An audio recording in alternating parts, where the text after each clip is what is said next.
Salam sejahtera disampaikan kepada segenap pendengar siaran rohani ini, dimanapun Anda berada.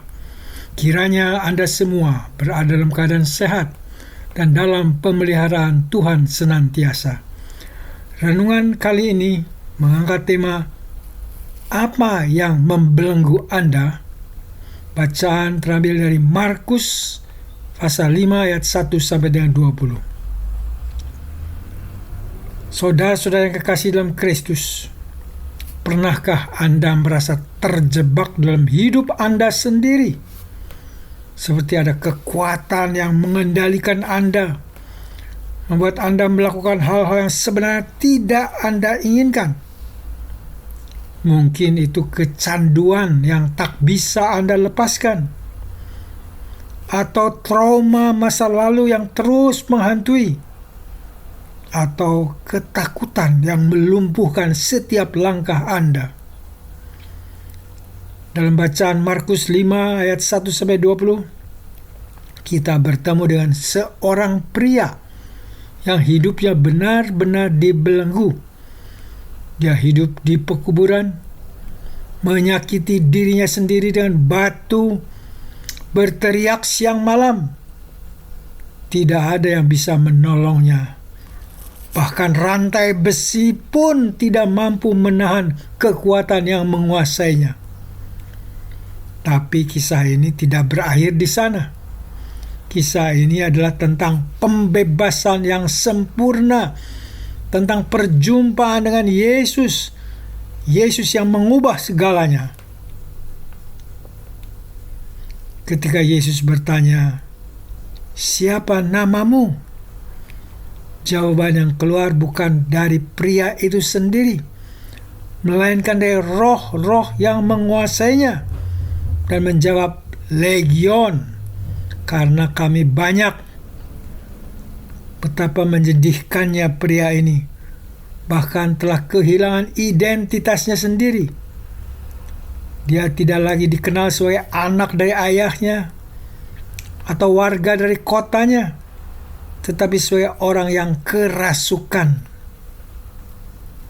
Hari ini kita mungkin tidak kerasukan roh jahat secara harfiah, tetapi berapa banyak dari kita yang kehilangan identitas kita. Kita dikenal sebagai pecandu kerja, atau sebagai si pemarah, si depresi, si takut gagal. Identitas kita dibajak oleh hal-hal yang membelenggu kita. Kita tidak lagi menjadi diri kita yang sesungguhnya, yaitu ciptaan Tuhan yang berharga. Pertanyaannya adalah, siapa atau apa yang sebenarnya mengendalikan hidup Anda hari ini? Apakah trauma masa lalu? Apakah pendapat orang lain? Apakah rasa bersalah yang tak kunjung hilang? Atau standar sosial, standar media sosial yang tak pernah bisa Anda capai? Disinilah datang kabar baik. Yesus datang dengan otoritas yang mutlak atas segala yang membelenggu kita. Perhatikan bahwa ketika Yesus memerintahkan roh-roh jahat keluar, mereka tidak bisa tawar-menawar, tidak bisa menolak. Mereka harus taat. Ini bukan sekedar cerita kuno. Ini adalah kebenaran yang tetap relevan hari ini. Yesus memiliki kuasa yang nyata atas kekuatan-kekuatan gelap yang mengikat hidup kita. Dia bukan hanya guru moral yang memberikan nasihat-nasihat bagus. Dia adalah pembebas sejati yang membawa kuasa transformasi.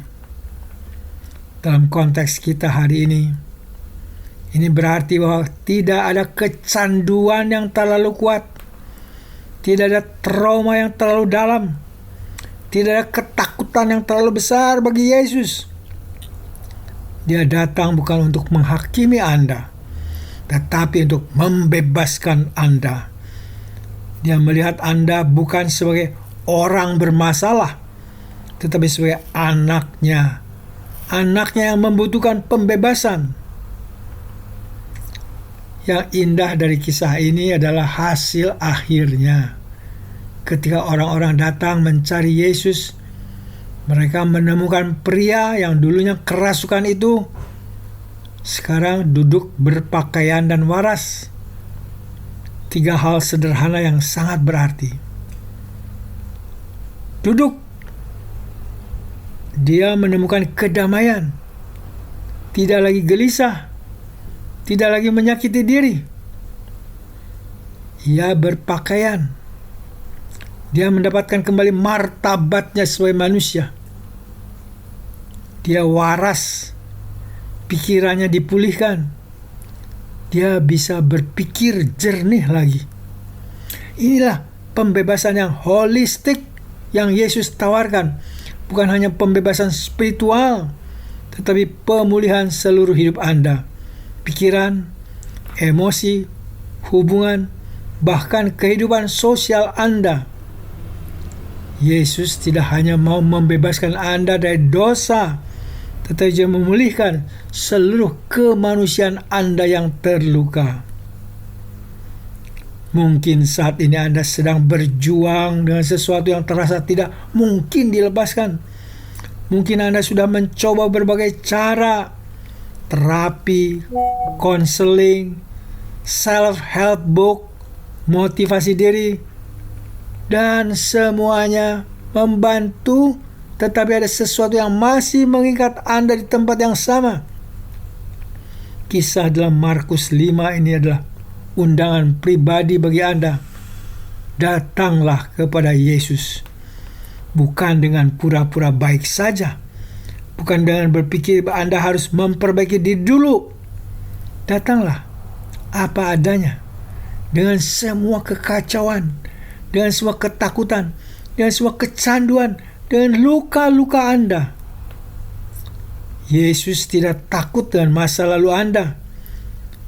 Yesus tidak jijik dengan pergumulan Anda. Justru Yesus datang untuk orang-orang seperti kita yang tahu bahwa kita membutuhkan pembebasan. Hari ini berhentilah sejenak. Akui apa yang membelenggu Anda. Panggil nama Yesus. Panggil dengan sungguh-sungguh. Minta pembebasannya. Dan percayalah, Dia yang membebaskan pria di Gerasa itu 2000 tahun yang lalu masih memiliki kuasa yang sama untuk membebaskan Anda hari ini. Anda tidak diciptakan untuk hidup terbelenggu. Anda diciptakan untuk kebebasan. Anda diciptakan untuk hidup dalam damai dan tujuan. Dan kebebasan itu ada dalam nama Yesus. Datanglah kepada Yesus hari ini. Amin. Mari kita berdoa. Suatu kelegaan ketika mendengar undanganmu. Ya Tuhan Yesus, kami datang kepadamu dan membawa segala beban, segala ikatan, dan segala rantai yang membelenggu kami. Bebaskan dan merdekakan kami ya Tuhan Yesus. Terima kasih. Terima kasih atas kasih dan kuasa-Mu yang telah membebaskan kami. Berjalanlah terus bersama kami, agar kami dapat menggunakan kemerdekaan hidup baru ini untuk kemuliaan-Mu dan menjadi berkat bagi sesama kami manusia.